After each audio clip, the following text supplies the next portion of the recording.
જય શ્રી કૃષ્ણ. મારી ચેનલમાં તમારું સ્વાગત છે. આજે આપણે બનાવીશું ટામેટાની ચટણી, જે ઇડલી અને ઢોસા સાથે ખાઈ શકાય તેવી. ટામેટા આજે આપણે ઇડલી ઢોસાની ચટણી બનાવીશું ટામેટાની.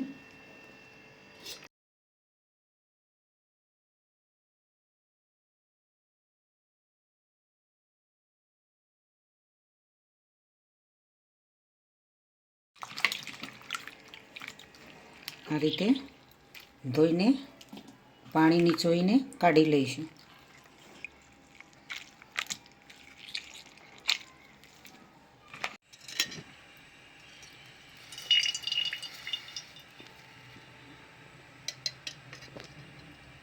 તેલ એડ કરીશું, રાઈ એડ કરીશું, જીરું એડ કરીશું,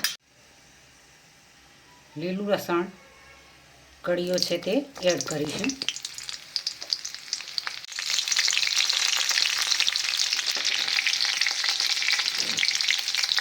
લાલ મરચાં એડ કરીશું, અડદની દાળ એડ કરીશું, ચણા દાળ,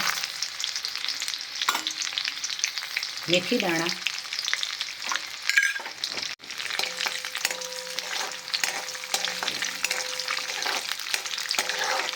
શેકાવા દઈશું, હિંગ એડ કરીશું,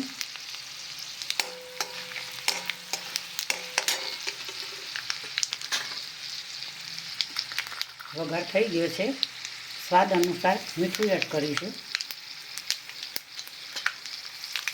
હળદર એડ કરીશું, ટામેટા કાપેલા એડ કરીશું. 5 મિનિટ થવા દઈશું. હવે જોઈ લઈશું ટામેટા સરસ રીતે ચડી ગયા છે. ગેસ પણ બંધ કરી દઈશું. ઠંડા થઈ ગયા છે.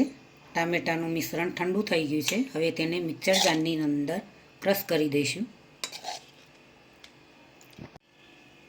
ગોળ એડ કરીશું, સરસ એવો ટેસ્ટ આવે એના માટે. પાણી થોડું એડ કરીશું, મિક્સર જારની અંદર ક્રશ કરી દઈશું.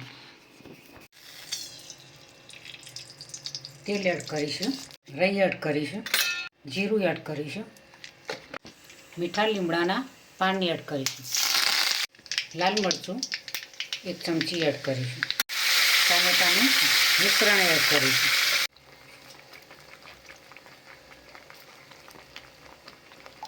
પાણી વેડીને અંદર એડ કરીશું,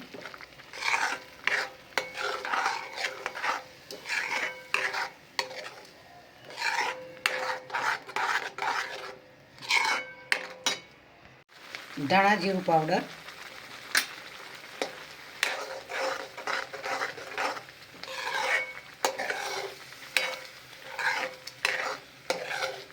મસ્ત એવી બજાર કરતો પણ મસ્ત ચટણી ઇડલી ઢોસા સાથે ખાવાની બનાવી દીધી છે.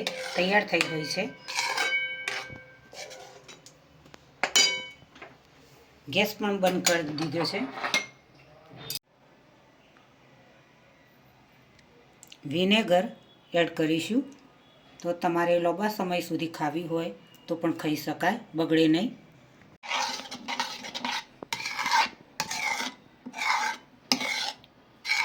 વિનેગર બાઉલની અંદર સર્વ કરીશું. આજની રેસીપી મારી તૈયાર થઈ ગઈ છે. સરસ એવી ટેસ્ટી ચટણી બનાવી છે ટામેટાની. તેને તમે ઇડલી ઢોસા સાથે ખાઈ શકો. ખૂબ જ ખાવાની મજા આવે ઇડલી ઢોસા સાથે. જ્યારે પણ તમે ઇડલી બનાવી હોય, તમને એમ થાય કે હવે ઇડલી સાથે શું ખાઈશું, તો આવી મજેદાર ચટણી બનાવીને ટામેટાની ઇડલી સાથે તમે મિત્રો જરૂરથી ખાઈ શકો.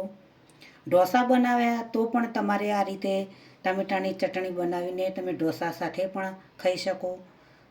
ખૂબ જ તમને સંતોષ મળે આવી ચટણી ઇડલી અને ઢોસા સાથે ખાવાથી. ફરીવાર બનાવવાનું મન થાય કે ક્યારે ફરી આવી ચટણી બનાવીશું. સાથે પણ તમે ઢોકળા બનાવો તો ઢોકળા સાથે પણ ટામેટાની ચટણી તમે જરૂરથી ખાઈ શકો. તો મિત્રો, મારી ચેનલને તમે સબસ્ક્રાઈબ કરજો, મારા વિડીયોને લાઈક કરજો, શેર કરજો, બને તો કોમેન્ટ કરજો. બાય.